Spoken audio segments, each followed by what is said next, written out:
All right, everybody. Welcome to another episode of the Cast&Blast podcast. I'm your host, Beancha Ben. I got myself, my co-host, Jimmy Trent, sitting next to me. Well, sitting in this spot here. Sitting in the spot. Yeah, you were going to make it sound like I was sitting in your lap. But anyways, what's up, everyone? How's everyone doing this evening? Hey, we're having a good evening. We got Captain Teacock's Fishing Tours with us today, special guest. So we want to say thanks for coming out. And then we got his lovely girlfriend, Zoe. So they are today's dynamic duo of our special guests. So once again, just thanks for making the drive down. They made a bit of a drive. But Captain Teacock, Travis, Cockerham. Yes, Cockerham. So he's got quite the ordeal going. He's got if you haven't heard of him, just go take a look at his social media, because he's a big bass extraordinaire, all the above. Yeah, go out, check it out. Where could they find that social media at? Man, I'm on Facebook, Instagram. It's Captain Teacock's Fishing Tours. Also on my website's AustinTexasFishingTours.com. Those are the three places you can find me. Yeah, cool. We'll have those linked into the description as well, so y'all go check those out. So we ran across Travis via social media. We were just kind of scrolling through social media, and Ben and I both were having a conversation about how the lakes are kind of getting dangerous now. Like, there's a lot of, the water's up a little bit. The water, the past couple of years on these local lakes around here, it seems like the water's been extremely low to extremely high to extremely low, and now we're back up at a pretty high level. And yes, sir. And with that, we were like, man, there's gonna be some accidents soon, boating accidents. Yeah. And lo and behold, it started happening. But we seen your post on Facebook, and you circled an area of the map and yes, said, sir. hey, I'm familiar with this lake area. I've seen a few boats just ripping through here. Yes, sir. They got lucky. There's landmines under there everywhere, trees, logs, everything like that. And you just made a post and said, hey, just be careful. I'm letting y'all know. So that's cool, man. That's just reaching out to the community, and that's what caught our attention of like, yeah, I'm glad we're not the only people seeing it. So as a local guide, you're on that lake a lot. What are some of the things that you're kind of seeing out there? Man, obviously last year we were 15 foot low, and then almost a year, probably a little over a year ago, we came up 30 foot, so we went 15 foot high. Now we're sitting at 2 foot low, maybe in between two to 3 foot low. Yeah. Man, you're getting to the point now where a lot of that stuff that wasn't covered up obviously is covered up now, but with the lake dropping and we're getting to that 2 to 3 foot, you're starting to get the top of some of these big old oak trees or pecan trees or whatever they are out there. They're starting to top out into the top of the water where you can see them, but there's also a lot that are right under the surface. Yeah. That particular post out there was off of what we call Willow Point, which is down in the south end of the lake, big long point. A lot of guys fish it, community hole. Well, the flat comes way out and it's way deep enough to run, but you can come inside of it and you see there's a bunch of trees sticking up. When the lake's low, it's a forest out there. Yeah. So most of it's covered up, except for probably a 30-yard stretch of where you can see the trees. Well, a lot of guys are starting to cut the bank and the trees on the inside of it, thinking there's nothing there. And, man, they're right on the surface. I mean, they're anywhere from a foot under the water to 2 or 3 inches under the water. Yeah, that's the ones that'll snag you. So Yeah, 6 to 8 inches under the water type deal. You made that post, and even since you've made that post, there's been a lot of different, and here in the state of Texas, but not only throughout the country, but here locally, there's been a few boating accidents. But we'll kind of get into those here in a minute. We'll talk about the local one. Yeah. We just had one local here on Lake Belton. That I think there was a group of folks out, and it had gotten dark. Their bow light went out, so they went with a flashlight. Ended up on an island. They were familiar with the area. Yep. They said, hey, we're familiar with the area on their own boat, so they're familiar with that boat and how it handles and the workings of it. and they still ended up on an island. So it just goes to show that, you know, even though you are an experienced boater, crazy stuff can happen. Yeah, you can't ever get too comfortable, especially at night. I kind of compare it to running to the fog. I mean, you have GPS. Most people have GPS, not everybody. Yeah. Man, you can be running on GPS and you still could run aground or run up on a point or whatever, especially with these lake levels fluctuating if you don't have the type of units that you can draw the lake level down. And then, you know, running at night with the flashlight, can you see a little bit, but not good enough to where you're going to be able to see way out in front of you and have time to react. I mean, yeah, that's what especially that one. So I've done it before. Lights go out on a boat, and you're going to use a flashlight. But I will tell you, when I was doing that, I wasn't going fast enough to end up the entire boat on an island. Right. You know, right. I mean, it's kind of like when you're driving in, you know, unfavorable weather conditions in a vehicle. You're going to slow down to whatever capability your transportation is that you're using at the time. Right. So I want to talk a little bit about the details of the accident that you guys are talking about. I pulled it up right now, and I just wanted to share this with our viewers. So Morgan's Point, if you guys don't know Belton Lake, Morgan's Point is a resort area of the town that a lot of boaters recreate around. There's a great place to retire to and all that stuff out there, and there's a lot of people that the community is really tight there. Says around 10:31 on May 31st, Morgan's Point Resort responded to reports of a possible boating accident on Lake Belton. Multiple 911 callers reported hearing cries from an island on Morgan's Point Marina. There was no vessel visible from the shore. So as you can imagine, those people were like, I hear people yelling, but I can't see a boat. Yeah, well, and it was dark at that point. It says Marine 6-1 carrying a crew of 3 was deployed to the local boat, located at the boat and ran around the island. 4 individuals were on board. One who showed signs of a head injury and reportedly striking their head during the collision. All occupants were evacuated and treated at a local hospital at that point. But just to give a little, you know, seriousness to how bad these accidents can get. And you can imagine, you know, I grew up in South Texas, hitting a sandbar out of nowhere. That, you know, if you don't know that water and you don't know where you're going, you might want to slow down. Yeah, there's there's videos out there just people screaming along. You know, they hit a tree, a log, a dead head, something, and the boat's just, I mean, the motor's just being ripped off the boat. We've probably all seen them. If you haven't seen them, go on YouTube, check them out because they're pretty cool. Travis, have you had any close calls? That's what, yeah. Man, I'm sure that I have, you know, ran over top of trees and been really close. Especially, I spent a lot of time down at Chuck Canyon. Yeah. Running up and down that river, and man, it's dangerous to run up there. Yeah, and, that's a sketchy spot. You know, the Right. tournaments down there get hairy, but I think you nailed it on the head where, like, you don't even know sometimes. No, man, I mean, you know, there's plenty of times where, a couple times where I've ran that river and, you know, you don't hit anything. Well, let's say on the way back, or I've got customers that day, I'm not going to run it, I'm going to idle it. Yeah. Well, I'll put on my side scan if I'm idling somewhere, and, I mean, you're on your track and 3 feet to your right, there's a topped out tree that's 2 foot around, and it's 2 inches under the water. So that brings up a good point. So you're on the water more than most. I mean, that's your bread and butter. That's what you do Yes, sir. to bring home the bacon. So with you being on the water more than most, you're pretty much an expert of the local lakes. So what do you do to mitigate? You said you haven't had any accidents, you know, incidents yet. Knock on wood, and we hope you don't. But as much as you're on the water, there's things that you have to do that you mitigate. What are some of those that just share something that you do that others may not think of or do? Man, you know, obviously growing up here, I'm familiar with it, but with the lakes levels fluctuating, or if I go somewhere new, or even on Stillhouse, man, or even Belton, like if I run up towards the bridge on Belton, I'm not real familiar up there. I don't spend a lot of time up there. Or even running up the river at Stillhouse, up past the bridge there.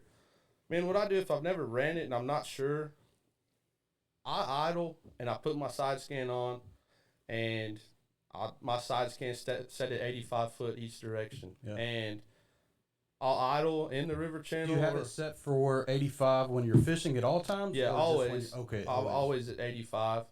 And what I'll do is I'll hit my side scan and I'll watch. And when you're idling, you may not hit anything when you're idling, but man, I mean, 10, 15, 20 foot, 5 foot, there may be a giant tree that you idle past, or there may be one on the right and then one on the left. Well, then you know what's out there, and you mark that stuff. And still, I think if you're seeing that type of stuff topped out or close to being topped out, it's just better not to run it. You know, if I idle an area 2 or 3 times, and I won't idle it once and then run. I mean, I want to make sure, so I'll idle it 2 or 3 times in and out different trails. And if I don't see anything on side scan and I'm not hitting anything, then, you know, eventually I know that it's okay to run it. Yeah. But So man, if you it's don't have always, side scan, just be sure and idle it then. Yeah. Idle it a few times if you don't have side scan. yeah, if you don't have side scan, it's always better to be safe than sorry. And it's okay if it takes you a little while to get there, man. It's better than hitting a tree and, you know, you end up with a damn outboard in your lap or Yeah. your friend's lap and a prop cuts you up. Or my grandpa, years and years ago, they didn't have GPS anything. Yeah, they were at Choke exactly. Canyon, and they were running a Old flat bottom boat. flashers. Yeah, they were running up the river, Choke Canyon, and they hit a stump, threw my grandpa out of the boat, and then it knocked his buddy out on the back deck. Well, somehow he got up, picked my grandpa up, and they went back to the ramp and drove him back to the hospital. And his buddy that got knocked out doesn't remember anything. Wow.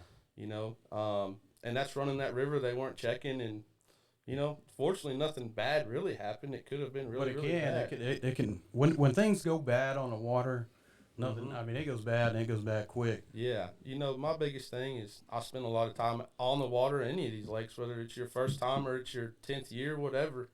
And you can never be too comfortable, you know. And that goes for stuff under the water, that goes for rough water, that goes for any of that stuff, man. I mean, water can be your best friend, be your worst enemy in a snap of a finger. I mean, it can turn on you quick. And more often than not, you got clients on the boat with you. So not only are you looking out for them yourself, you're looking out for everybody else that's on the water. That you know, the crazies that are out there. Right. I'm not gonna say crazy. Maybe they're just unfamiliar with the water. They're unfamiliar with whatever craft they're on, or maybe they're here illegally. And they shouldn't be on the... No, okay, we'll get into that in a minute. Speaking of crazy. Yeah, we'll get into that. If you guys are watching right now, and these are the kind of content you like to watch, we ask you to go ahead and hit subscribe, follow, like, share, get this out in front of your friends and family that fish and hunt, because this is a fishing and hunting podcast where we share stories, experiences. We bring in people from the local area to share their experiences, and it's all to just kind of give you the edge in the outdoors, whether it's on the water, whether it's in the field. We're going to be sharing tips with you guys. We're going to be sharing product reviews, but we just urge you to subscribe. Make sure you like. Make sure you comment. Let us know how we're doing. If there's a topic you want us to cover, drop a comment. If there's a subject you don't agree with, let us know. We're taking all your feedback. We're trying to improve, so it's very important to get your feedback. So we hope you guys are enjoying this content. Make sure you subscribe. I'm going to turn it back over to my co-host and let him get started on this next segment of the Cast and Blast podcast. Hey, good save, Ben, because good save, Ben. No, so, all right. What I was Did I mention this is live? Yeah, did you? So, what I was referencing, I think we've probably all heard about it, seen it. I mean, it's national news at this point, but there was a young lady last week, Ava Moore, that was tragically killed on Lake Grapevine. And the way that happened, I mean, it was a watercraft accident. I think Ava, she was a young 18-year-old woman that just graduated high school, getting ready to go to the Air Force Academy, do great, big, wonderful things for this world. Was it Grapevine or was it Louisville? It was Grapevine. Okay. Yeah. Grapevine. It was Grapevine. And, you know, it was a nice day, and there's a lot of other people out there. So she was either on a kayak or a paddleboard. I can't recall. She was on a kayak. Kayak. It was a kayak. And there was another young lady from Venezuela, here in the country illegally, with a passenger on a jet ski, ran up behind her at a high rate of speed, and tragically took her life. And that should have never happened. The worst part about it is the worst part about it is the woman who struck the kayaker. The normal thing to do when you have a catastrophic accident on the water or anywhere, whether you're on the highway, you're on the road, you're walking, someone falls, is to stop and render aid. The woman who was on the jet ski Took off. and her passenger, we still don't know the details on the passenger.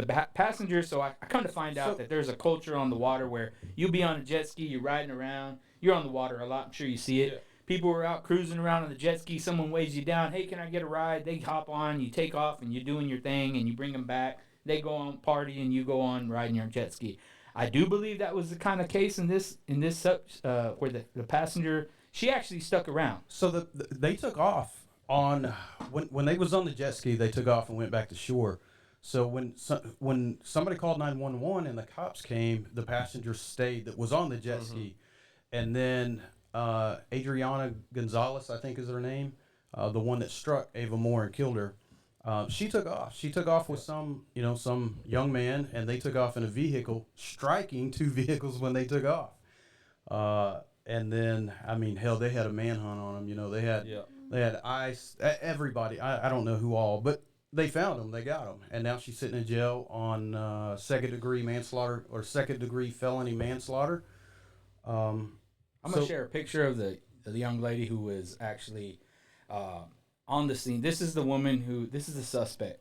This is the woman from Venezuela who was seen. There was pictures of her on the internet going crazy, saying, hey, this is the woman we're looking for. All the police departments, Texas Parks and Wildlife, the Grapevine Police Department, ICE, everybody was on it. They were looking for this girl. And, because of social media and because of those tools that we have where we can get instant information out, they were able to find her. And got a picture of her being detained. And I think I'll share that just to give everybody the full context. Here's a picture of her being detained. So social media was going off, and they were kind of linking pictures of other social media posts where she was actually she was posing with the same swimsuit, and then that kind of led to digging in deeper. So they let the authorities know, and they were able to track her down, apprehend her and her boyfriend, who they both left the scene. And while leaving the scene, it's been reported that they actually hit like two vehicles in pursuit, leaving the scene. So a perfect example of what not to do if a catastrophic accident like this were to happen. And we can get in a little deeper as to, why it's a big deal right now and why social media and Greg Abbott and everybody was, commenting on X and all kinds of stuff. Jimmy, you want to dive into that, or should we just leave it alone? No, I mean, I think we could dive into it just a little bit. It's all over the internet. It's all over the internet, yeah. And welcome to give any thoughts and opinions in the comments or anything like that if you're familiar with the story as well. But apparently, I think in 2023 or 24, those two that were apprehended, they were caught at the border, apprehended and arrested at the border, processed, and just let go, right? Had that never happened, Ava Moore would have never lost her life. And I think that is why social media is blowing up. That's why, the news networks and everything else is, understandably. I 100% agree with that. But go ahead with the but. Hit him with that but. So, Greg Abbott has gone on record saying that he's pushing for the death penalty. Well, he threatened it. He just threatened death penalty, but I don't think he didn't say he's going for it. He just threatened it in a way. So let's talk about it. The death penalty for a crime like that. I say, at the end of the day, we got to respect the families that are involved. Right, there was a woman who lost her life, and the family of that person is looking for justice. They want closure. They want, they'll never get their daughter back. They'll never get their sister back. They'll never get, this young promising woman who had a future ahead of her, and the family of the person who was involved in the accident, the one that actually hit her. Those people are they're human. They love that girl just as much as that other parent, and I feel for both sides. But what I don't agree with is we can all agree that there has to be a consequence. I would look for a consequence that fits the crime, right? She's being charged for manslaughter. She's being charged for accidental manslaughter. I think that's the term. Yeah, I think it is. So I mean, but because it wasn't an intentional act. She wasn't someone who carried a gun to a school, or someone who had like a knife and went into a park and started slashing people over. She didn't show up there with bad intentions. She didn't show up there trying to be a murderer, and the death penalty is usually reserved for those kind of cases. So that's where I'm getting at is that this is why, to me, I believe politics got involved. It 100% did, and that's why. I mean, well, that's why we're talking about it now, mainly, But I think you hit the nail on the head. It wasn't an intentional act that she was looking to, mow somebody over with a jet ski. But it just kind of goes into term of what we're talking about with the boat safety is not only are you looking out for yourself, you're looking out for everybody else. And, absolutely. In this case, I mean, as tragic as it is, hopefully there is something that good, some type of good that comes out of it. And whether it's, I'm not going to speculate on any new rules. I mean, we don't need more rules and regulations. What we need is people to be smart and do the right thing. Right. But that's what I'm worried about is these unintentional acts of accidents at some point are going to affect us because that's what happens is more rules and regulations that happen. If people just do the right thing, but accidents are accidents, and it's tough, man. This is a particular subject that is, and it's serious. We were talking about it on a podcast not too long ago with the game warden, where he was talking about, hey, water's getting high. Summer's officially here. Mm-hmm. Yeah. People are going to start getting on the water. There's going to be some things happen. We're going to be looking for that. But what can we learn from this, right? Yeah, that's the point. What can we take away? So accidents will happen. But what can we do to mitigate those accidents? That's what we're talking about today is like watercraft accidents can be catastrophic. In this case, there was a loss of life. That poor girl and her family. Do I feel equally bad for the suspect? No. One thing we failed to mention is that she was also heavily intoxicated. Yeah. So, we did fail to mention that. So, she was intoxicated. And the fact that she left the scene, man, that just says, that probably didn't help the situation. Well, to me, that says what kind of person she is. 100%. I mean, that just, you said what you are as a person at now, that point. Legal documentation, having, being a natural born citizen, there's nothing to run from. There's nothing to run from. Like, hey, I had an accident. This is horrible. I'm going to face the consequence. I as a citizen of the United States, that's what I would do. Well, okay, as a citizen, so let me put you in her shoes. And you would never be able to tell what you would do. But if you're in a country illegally, you're here illegal. You know what's going on throughout the country with ICE literally hunting down, illegal immigrants. You have an accident like that. Are you going to stick around to just say, hey, I'm here, just take me now? It's tough to say, right? You don't know what let's be real. Let's be honest. Like, so going back to things that have happened in our country, when Trayvon Martin got killed, you guys remember that, it was all over the news, and we made it a race thing, like, this and that. I made it a point as a fathering moment. Like, I had a kid that was that age at that time, and I was like, hey, what can you learn from this incident? And, if somebody were to stop you and say, hey, where are you going, and what are you doing here? What are you going to do? How are you going to respond to keep yourself out of trouble? You know what I mean? Those are the things that we could have learned from that, but we turned it into a huge different. This is not an immigration issue. This is an incident that we should learn from on how to try to prevent the accident, and two, how to respond to that accident. You know what I mean? Yeah, both. I mean, I guess I disagree a little just on the not being an immigration problem. To me, it had she been arrested and sent back when she was caught at the border crossing, then it would have never happened. That's the underlining. That's the forefront issue. That's a perfect world situation. But if my aunt had balls, she'd be my uncle. You're fact. So I mean, we can sit here and speculate and go back and forth all the on what the ifs are. The fact is that woman was on the water. She was here.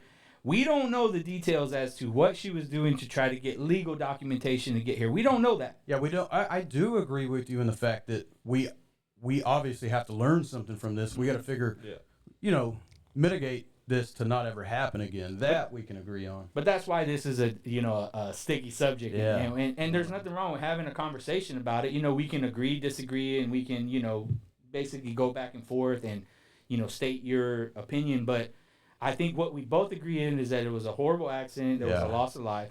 And that could have happened to anyone, no matter where you're from. Right. No matter where you're from or whatever. I mean, that could happen to anybody. And there is stuff that happens, accidents, stuff like that. Now, unfortunately, I don't know. There's not a lot to that extreme, but, I mean, there is a lot of stuff that does happen. So, you're, like we said, you're on the water a lot. What are some crazy things that you see out there? What about guys just recreating, like partying? You're out on Austin Lakes a lot. There's a lot of recreators. There's fishing charters you can book to kind of get out there and like literally hire somebody to take you out and party. What do you see when you're out on the water? So, man, I used to spend a lot of time on Lake Travis, but I spend a lot of time on Lake Austin now. Man, you got where you can rent pontoons. Yeah. Yourself. No one taking you. You can rent them. Your family, y'all can. I don't know what the criteria do you have to have is. a boater's operator license? Yeah. So I think anybody can rent a jet ski or a boat or anything like that. Should there be criteria? Yeah, but that doesn't mean that there is. Yeah. Or you can pay someone to a captain to take you to Devil's Cove or Bull Creek on Lake Austin, which is probably the safer bet because the captain, if he's working for someone, should be staying sober while everybody else doesn't. I see that a lot. Do you know any redneck yacht clubs out there?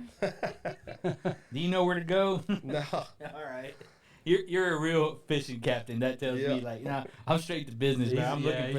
I'm looking for toads. If I'm on Lake Austin, it's for fishing for bass. But you just see a lot of that different stuff. Obviously, people do drink. People get drunk, especially on Lake Austin, Lake Travis, Lake LBJ. It's terrible. Yeah. You get jet skiers.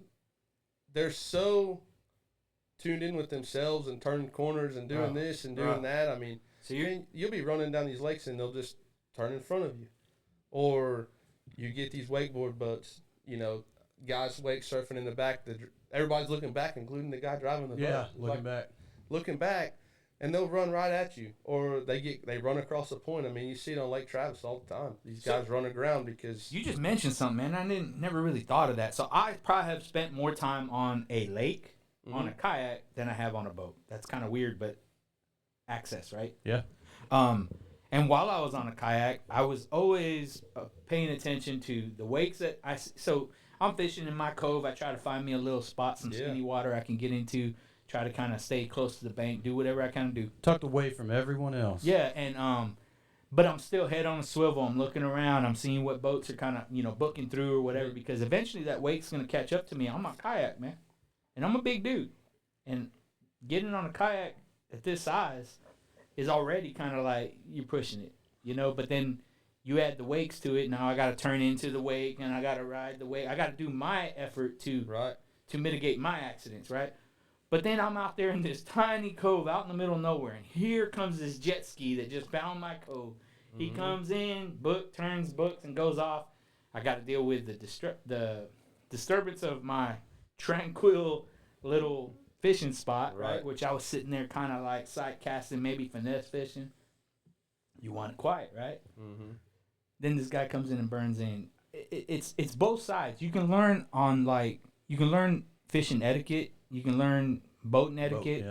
Just common courtesy when you're on the water from all these things. And that's what we're doing today, is just kind of sharing that kind of like in the hopes of you're going to get something out of this. We're not just talking to hear ourselves talk. We're talking to share experiences and maybe a little bit of kind of insight to what you can do to do something different. Be better, man. Be better, yeah. And there are rules out there. I mean, not only boating etiquette, but there's actually laws and rules out there. And for in this case, on a personal watercraft or a jet ski, I think it's 50 feet, anything over idle. You can't be within 50 feet of anything if you're anything over, idle speed on a personal watercraft. Same for boat, I think, maybe. I think so. Somebody will correct this, but I know for personal watercraft, 50 feet. Googled it. I know who will correct. I believe everything I read on the Somebody's internet. got that stuff memorized. But you're talking about etiquette. I mean, COVID, when COVID hit, everybody flooded to the lake. Everybody went and bought a boat. Everybody went and bought a jet ski. So there's a lot of people. COVID's been a couple years ago, but man, a lot of us that are real familiar with boating etiquette and safety and this and that have been doing it since we were little. We were taught. So there's a lot of these people that, they went and bought a boat, went and bought a jet ski, and they think that they're doing right because they don't know. Yeah. Right? They're teaching themselves. Right. They're teaching themselves and they're seeing other people do it or whatever. So, I mean, I get caught up. I know a lot if a jet ski runs by us or even a wakeboard boat on Lake Austin. I mean, we'll be fishing a bank and here he comes 20 foot from us. I'm like, oh, this dude's being an asshole. Yeah. They may just not know. They don't know any better. And now, can you stop them? According to do they want to listen? I mean, that's up Captain to them. Brock. Yeah, you can. Yeah, Captain Brock. Captain Brock's the best fishing captain in the world. Or, we had him on the podcast a couple of weeks ago, and he was still hot. Calling us from straight out of jail. Still from jail, still yelling, still angry.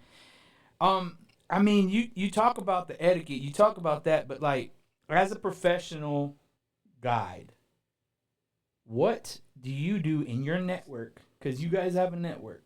What do you guys do? Because I was really impressed, and Jimmy shared with me, hey, look at this fishing captain who's sharing some tips on the water. Like, hey, what I really respected about your post is it had nothing to do with book a fishing trip with me. Yeah. It had nothing to do with like, hey, most fishing captains post a little bit about the like, I just got this boater on my boat, or I just got this charter, left, didn't tip, and they'll put all that dirt out there. You didn't have anything negative to say. You didn't have anything. You were like, hey, I'm on the water a lot. If you're fishing these waters and you need a tip, you need a pointer, you need like guidance as where to stay away from, call me. Mm-hmm. I'll show you. I'll meet you out there on the water. I'll give you a little bit of like, I'll say mentoring in a sense, and I thought that was really respectable. That was one of the things that really stood out to us. Yeah. Was like, here is a fishing captain who's like, he's trying to fix that. Like the people that don't know, you're not just out there going like, man, stay off my lawn type stuff. Yeah. You're out there going like, hey man, I could probably help you out and avoid you from, having to replace that lower end. Yeah, not killing yourself. I mean, man, you can kill yourself running these lakes. I mean, does it happen a lot? No, but it is possible. And more often than not, on social media, if somebody makes a post something like that, oh man, I seen these dumbasses just ripping up and down, stupid, negative, blah blah blah blah, and it was just, hey, let me help you out. Just don't be dumb. I'm giving you a heads up. This is there, and it was well written, respectable, or respectful, and like Ben said, we were like, yeah, that's what it needs to be. That's what we need to all get back. Last thing you want to do as a boat captain is pick a boating. I mean, you could be up, fishing off that point, somebody ripped through, and they have that accident. You're probably going to be the first responder. I don't take you as the type of guy that's going to start your boat up and take off. No, man. And that's the last thing you want to do is try to pick people up out of the water. Yeah, and the particular boat I was talking about was, it was a little bass tracker. It was looked brand new, and it was a father. I'm assuming a father, a mom, and there was a kid. And dad was driving, mom passenger seat, and the kid was sitting up on the front deck. And he come ripping, towards us, or towards the point. I was out on the point. And I told the guys I was with, I was like, man, I really hope this guy slows down. Yeah. And he kept coming, and I was getting ready to start waving my hands to try to get him to slow down. Because, I mean, like I said, man, can you make it through there? Sure, if you get lucky. But they are there. Those trees are there. And luckily, he shut down and idled through, and I didn't see him idle over anything. But I know that he saw a couple trees because I seen him looking, and he started pointing. He shut down real quick when he seen it, huh? And luckily, it shut down before he saw it. He saw the trees after he started idling, so luckily he knew. But then I seen a jet ski actually rip through there and not slow down. Luckily, he doesn't have a motor hanging off. Yeah. So it's just that type of stuff, man. I mean, am I in the business of making money fishing? Yeah, absolutely. I mean, that's what I love to do, and that's what I've been doing for a while now. I think that post is going to earn you more business than you know. I really do. I hope so. We couldn't have been the only two guys to think of that, Right. to be like, man, this is badass. This is what the community's about. And I had people reach out, thank me, and thanks for the tip or whatever it is, and and that's part of, I think, being a guide is, and yeah, it's catching fish. You like to catch fish, like putting people on fish, but you've got to make sure everybody's out there safe. Yeah. I mean, you know stuff that other people don't, and it's not gonna hurt you to make a post or to make a point to, man, you could save someone's life. Yeah, I mean the 5 minutes it took for you to write that literally could have saved somebody's life. Yeah, Good. and I know that there's another guy, his name's Tyler Torek on Lake Travis. I know he offers it as well, and I'll do the same. I mean, man, some of these guides, they'll offer to meet you at the lake and jump in your boat and show you how to drive a boat, show you how to unload it, load it on the trailer, run a certain lake, or just run a boat in general. Yeah.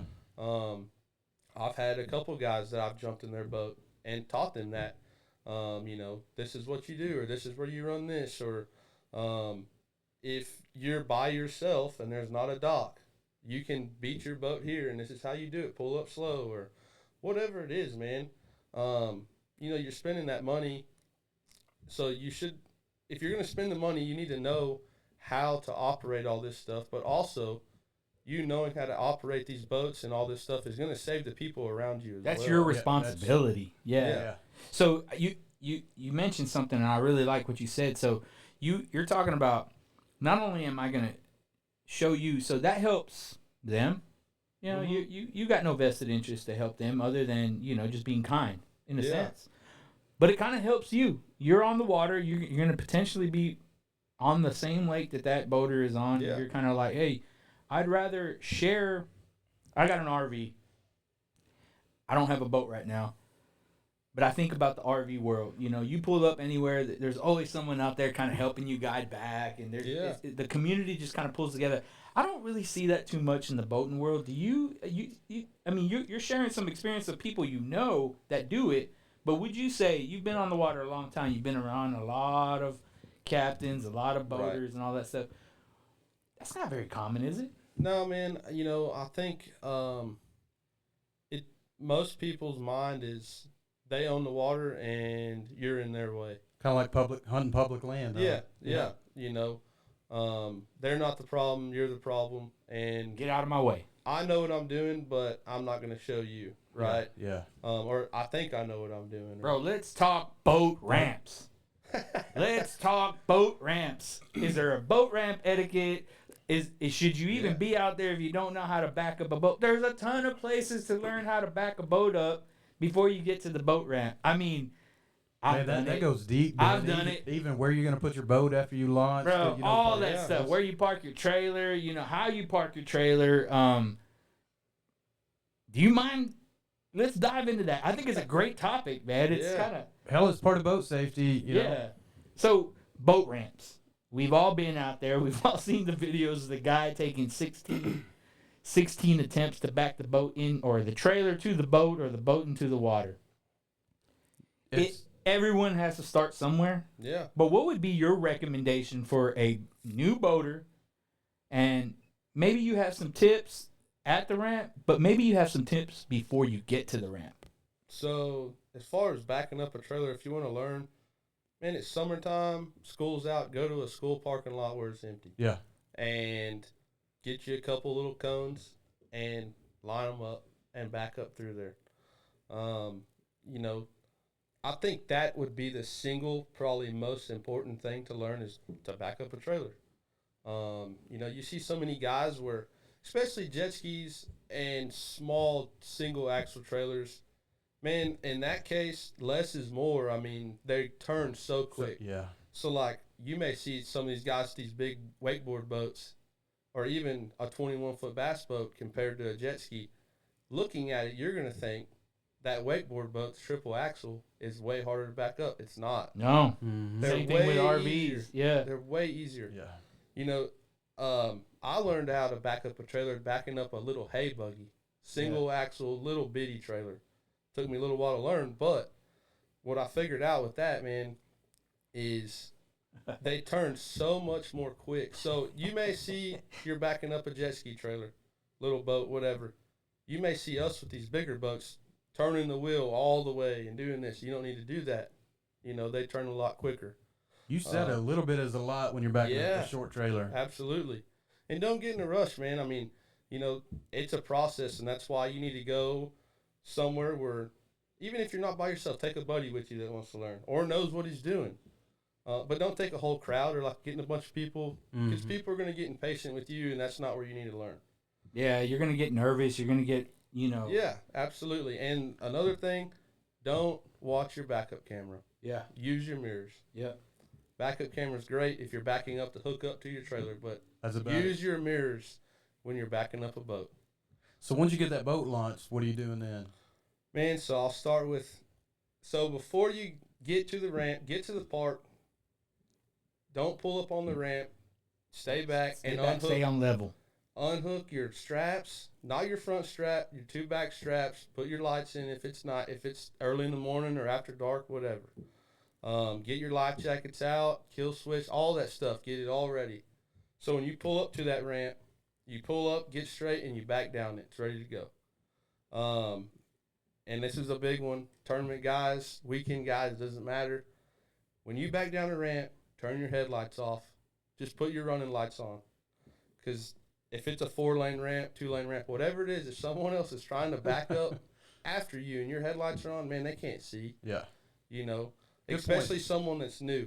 They're going to struggle. Even these guys that like me, that out there every day, man, these new trucks and cars, their lights are so bright, it's almost impossible. So turn your lights off. If not, you may end up with a transom in your... Yeah, you might.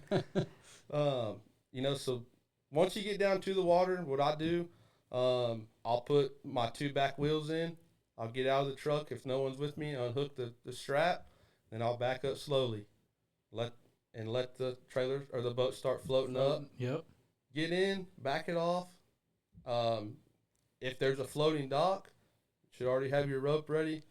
Man, if you're not familiar with it, pulling up, if you have a trolling motor, get on the trolling motor and ease up to the floating dock. You don't have to drive up to it. Ease up to it, tie your boat up, put your power poles down if you have them, or just tie it up. Go get into your truck and then drive up there and park it, man. Obviously, if you have someone with you, just dump them and then go park your truck and then walk down and they'll pick you up. If there's not a floating dock, find somewhere where you can beach. I mean, is it ideal? No. Depending on your keel and all that. Yeah. If you have a keel guard, man, you can pull up on sand. You can pull up on little oyster gravel shells, type, little pebbles, stuff like that. It's not going to hurt the boat. So here's some etiquette. Say you get your boat back down, you get your two back straps off, and you're getting ready to pull the boat off. Can't get the motor to start. How much time do you got at that ramp to get that motor started before you put it back on the trailer? Man, obviously it depends on this. If you got people there. waiting. Yeah. I feel like this has happened before. I think it's happened before too. I think you give yourself 2 or 3 really good, cranks of that motor and see if it fires. And if it doesn't and you got a line, man, chalk it up for a loss on that attempt and pull back up to the top of the ramp and go check it out. There you go. Don't pull your cowling off or, all that stuff while you're sitting in the water. There's other guys with boats that are going to fire up or, there's a tournament going on or this guy's got to get out there for whatever it is. It'll start a fight. It will. It'll start a fight. And the same thing with when you load your boat.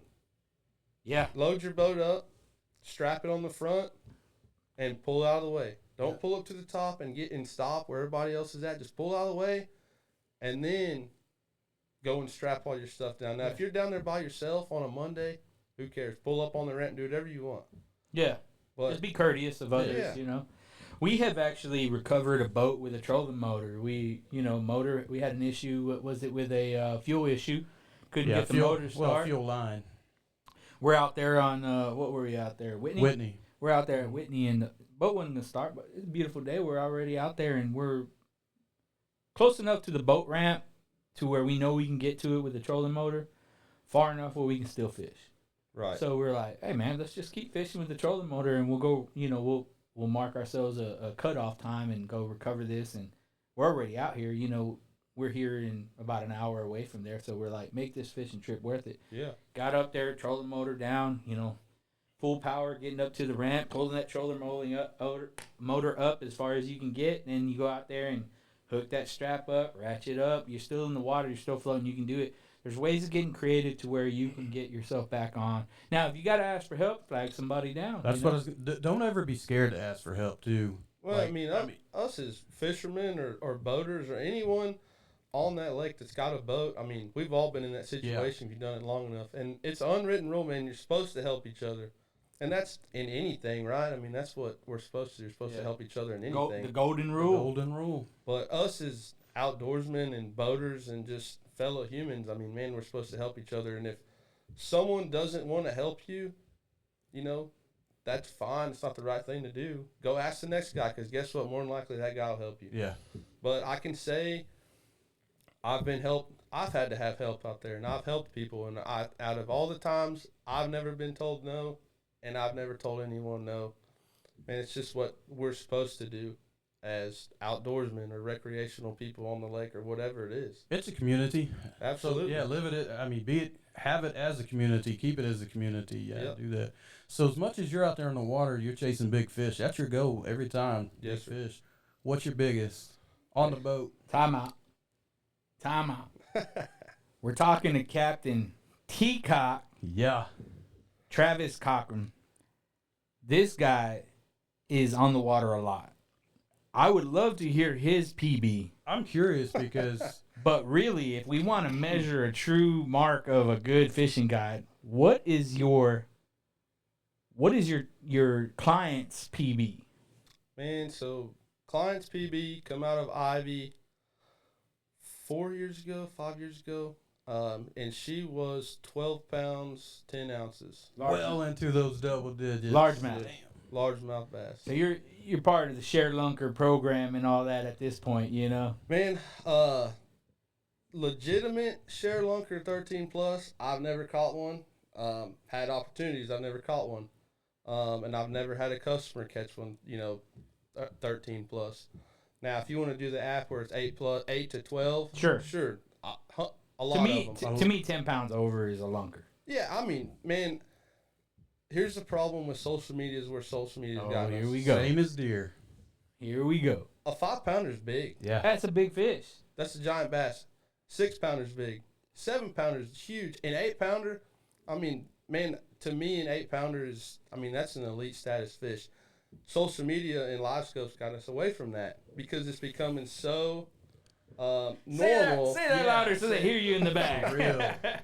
It's just become so normal to catch these 10 plus pounders, and then, which is great. Hey man, if you're catching them, awesome.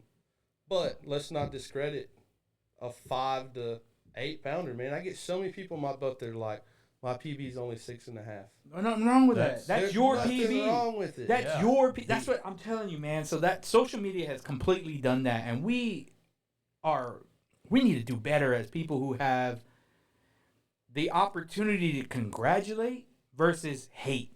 Man, if I see you and you tell me this is my first bass and it's a 13-ounce bass, that's your first bass? Good fish. Yeah. What do you want somebody to say, like, throw it back, let it grow, this and that? It's like, yeah, I understand. We have slots, we have limits, we have all that. But congratulate them first and then educate them, right? Do you think it's an age difference? I mean, you started fishing before there was social media. Obviously, our two old asses did. Do you think it's an age difference in how? Yeah, you remember how you were brought up within that community? The old, like, it's not like that no more. The old, like, hey, any luck today? Walking up to somebody, that was how we did it before social media, and they'd show you a bucket full of fish, and you're like, cool, man, what they biting on? Today's world, completely different. Right. Man, I definitely think it's an age difference, and I'm 29, and even closer, even younger than me, I think is where the gap is at. I think you're 29, 30 and up.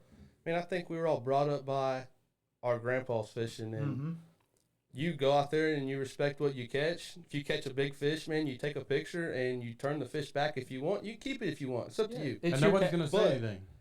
You take a picture for you and your friends, and you respect what you catch, and it's cool, and it means a lot. Now, man, we've gotten to the point of where we've got kids catching 10, 11, 12-pound bass, and they're hauling them to KFC or Popeye's chicken or Circle K for an Instagram picture, and then they're going to haul them back to the lake. Done. Do they, if they, okay, they swim off. This is their argument. They swim off. Just Here we because go. they swim off, Yeah. man, not all dead fish float, and not all dead fish die as soon as you catch them. Mortality rate's really high, a lot higher than what people think it is, just by catching them.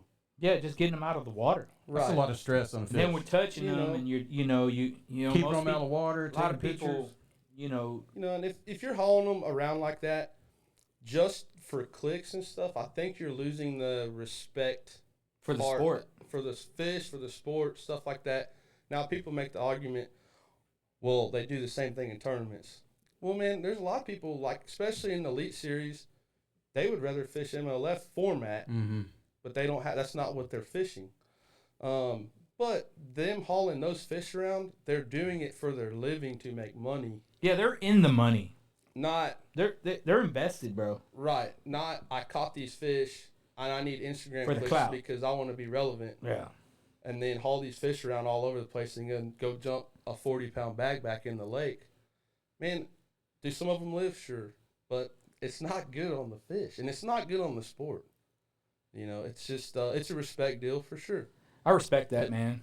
I'm glad you spoke openly about it because too often we get the debate on social media, and it's really easy to say it behind a keyboard where nobody knows your face, nobody knows who you are, and we lose tone and transfer of emotion when we speak behind a keyboard too. You might have good intentions, but it came across. Yeah. Here we are talking about it on a podcast, and we can have a conversation. We can have different thoughts. We can do all that. But I'm glad you spoke about it because we feel the same way. And then we got live scope.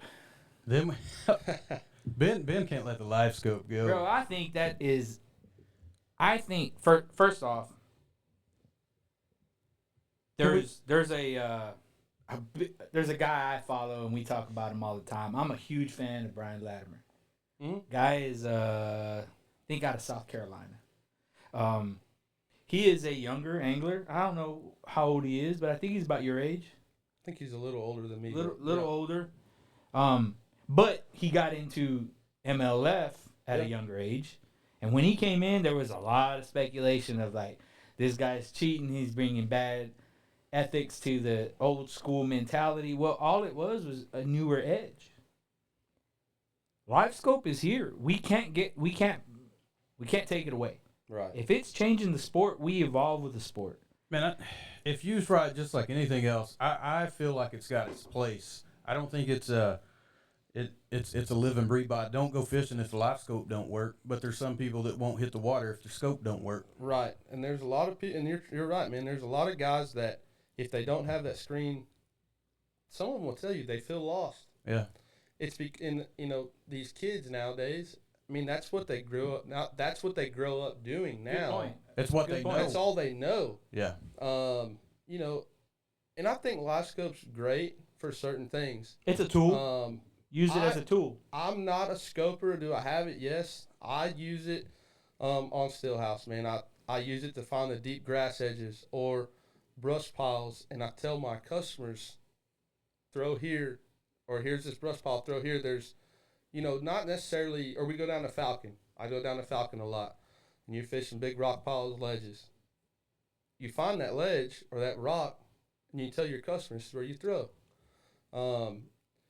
And it's good for chasing schoolies, stuff like that. And I don't have a problem with using it to catch fish. Where I draw the line and I kind of have a problem with it is Chasing the lunkers Man, with it and all that. you've got the Elite Series. Yeah. We'll just say this, for example, Elite Series at Toledo Bend. Man, you got guys in 80 foot of water on the river channel on trees throwing in the middle of a giant lake, singling out fish. It's not real. And then what else isn't real is I seen a video from that tournament. Guy jumps off like a 9-pounder, follows her around for 45 minutes, and then gets her to bite again. That's where I have a problem is like the unreal stuff that's with it. Can we talk That's about not possible without it. Now, can you go and see a school on side scan and then, you see it on scope on fork, throw a big crankbait and start catching them. Yeah, and you can do it without scope too. Yeah. You're seeing those fish. But you can single out fish. I mean, Just dial them in. You can dial them in the middle of, like I said, Toledo Bend, Rayburn, anywhere around here. I mean, a single fish that's in the middle of the lake and 80 foot sitting in a tree. Should be a safe fish, huh? Should be. And it used to be. Yeah. But that's how you get those big fish. I mean, right. You start plucking every one of them out of the water, our PBs are all going to start going down. Right. So, and that's where, live scope and social media has kind of had a hand in hand into this is, man, live scope come out, people started mastering it and figuring out these different ways. Well, you're going to catch bigger fish. Yeah, because you can see them. You can see them. Yeah. And then you add social media on top of it.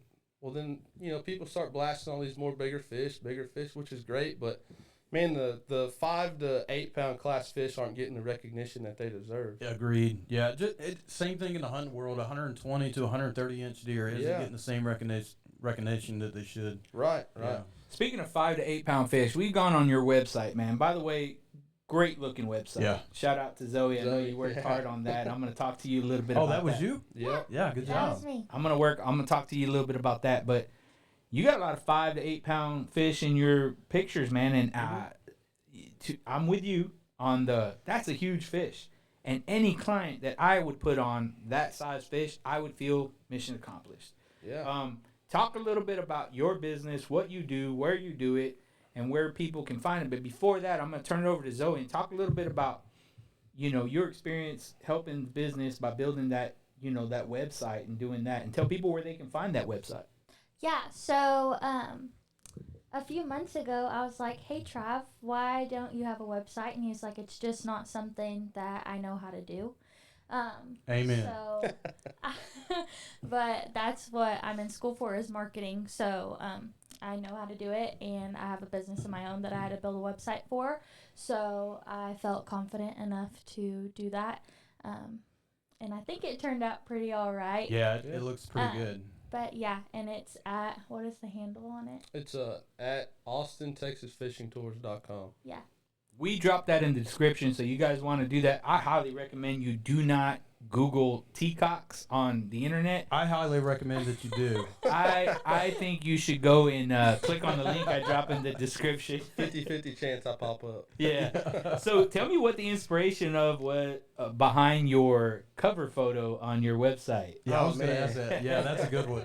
So we're talking about the one where I got a hook in my. Yeah. You Right, do got Yeah. a nice. Maybe I don't know if it was two. Is it two? It was two. yeah, so you got a couple trebles maybe, or are they circle Yeah, hooks? man. They were treble hooks. Trebles. Yeah, so why I change all mine to circle hooks. So we were. It was my birthday weekend, and I had some of my really good friends from Lake Charles, Louisiana, coming to town. Oh, y'all had a good time. Oh yeah, man! I met those guys down at Choke Canyon, at Choke Canyon Lodge, hung out, whatever, and they came. They wanted to come fish around here, and it was my birthday weekend, so they come up. Didn't bring a boat, just fish with me, and we were on Buchanan. I pull up on a point. We'd been on a squareville bite, like third cast up there. I catch a 5-pounder, and I sit down in the passenger seat, start taking this fish off the hook. I'm sitting there, and Chris, my buddy Chris, is throwing a pop-R. And water's like 57. I'm like, dude, you're not going to get bit. It's too cold, right? Throws up there. I think like 2 twitches after 7-pounder comes up, gets this pop-R. He's fighting her back to the boat, and man, I'm sitting there. I look up. I see that he's hooked up, whatever, and I look out there, see the fish. Y'all were on Buchanan. Yep. Was it a striper that hit? No, it was a bass. It was a bass? Yeah, largemouth bass. 7-pounder. Nice. Like I said, I had a 5-pounder in my hand that I'd already caught. So he's hooked up on a 7. We'd been there 5 minutes. And he's fighting this fish back to the boat, and she gets probably 10 foot from the boat, comes up, jumps, throws the pop-R. Well, I didn't see her jump. I'm still messing with this fish. Well, his rod's bowed up. When she come off, it come back, Like a unloaded. Bullet. And Monoline? braid. Braid. Oh, it's screaming. It's screaming. So I'm sitting there, and then a fish comes off, and all of a sudden I just get hit in the mouth. Whack. And I'm like, oh shit, that hurt. Yeah. And I finish taking the fish off the hook, throw her back, and I look up, and my buddy Chris is like, "Oh shit!" I'm like, "What, dude?" And he's like, "We gotta go." So I kind of look down, and I can see it in my cheek. And you can see it from your peripheral. yeah. So the back hook had got me right here in the cheek, just past the barb. Oh. And he boy. comes over there, and I'm like, he's like, "I think I could get it." Well, he starts looking. The front hook goes in my lip to the bend, and it doesn't go through it. It goes with it. Oh. And he's like, "Oh, dude, it's in your lip too." So I kind of like lick my lip, and I can feel the point trying to come out inside my mouth, and I'm like, "Yeah, we gotta go." Yeah, we right? gotta go. We gotta go fast. So we're sitting there, and I'm like, "What are we gonna do? I don't want to leave." We probably sit there 10, 15 minutes, keep on fishing. I got a treble hook. You got it stuck to. Yeah, we kept fishing because So you just cut the tag in. That bar. Man, you weren't I wasn't gonna let them push it through. Easier said than done. Yeah, huh? Yeah. So we keep fishing, cut it off or whatever. Is your mouth throbbing at this time? Not yet. Not yet. Just like a pressure almost. Yeah. And I think we ended up catching like 19 pounds off of this point before we go back. So you're out there catching 19 pounds of bass with a This is like a bar in your lip. So this happens, and we keep fishing for probably 10 more minutes. This point, they were just loaded up on this point on mainly a square reel. You can't leave them when they're biting. No, you can't. So we keep fishing. Of course, Travis is biting a little bit himself. So we just finally get done. I'm like, all right, let's go. So drive across Lake Buchanan, get in the truck, drive 30 minutes to burn Choppy waters with that just bouncing. Yeah, man. And by that time, it started kind of hurting and kind of set in. I believe you. And I was on the phone with my mom, maybe. I don't remember who I was on the phone with. And my buddy Chris was like, "Smile, Teacock." And I smiled, and then that's where that picture come from. That's she just cool. took a random picture. That was a cool picture. So you guys can find Travis on the water. I don't know. He's on there. He's like on every lake in Texas. So if you're looking to get a fishing guy to put you on some big fish, go look up. Like I said, we dropped the link in the description. Drop a comment on the video. We'll send you his information. Look him up. Book your trip. Get on some big fish. Go check out the website. It's a gorgeous website, and you'll see the clients he's putting on big fish. Travis, I want you to close this out and let everybody know one more time where they can find your social media and all that stuff. Just kind of point everybody to it and let them know where they can find you. I know that maybe give them the best way to get in contact with you. Yeah, man. So so Instagram, Facebook, it's both Captain Teacock's Fishing Tours. Like I said, websites, Austin, Texas Fishing Tours. You can also text me, call me anytime. Again, whether it's to book a fishing trip or you have a boating question or whatever it is, man, reach out to me. I'm an open book. And that's 512-820-0979.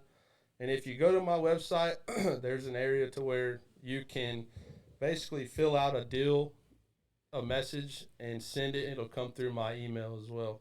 So a couple different ways to reach out to me, but I'm active on those social media platforms every day. I try to post just about, and then as far as my website goes, I mean, it comes straight to my email.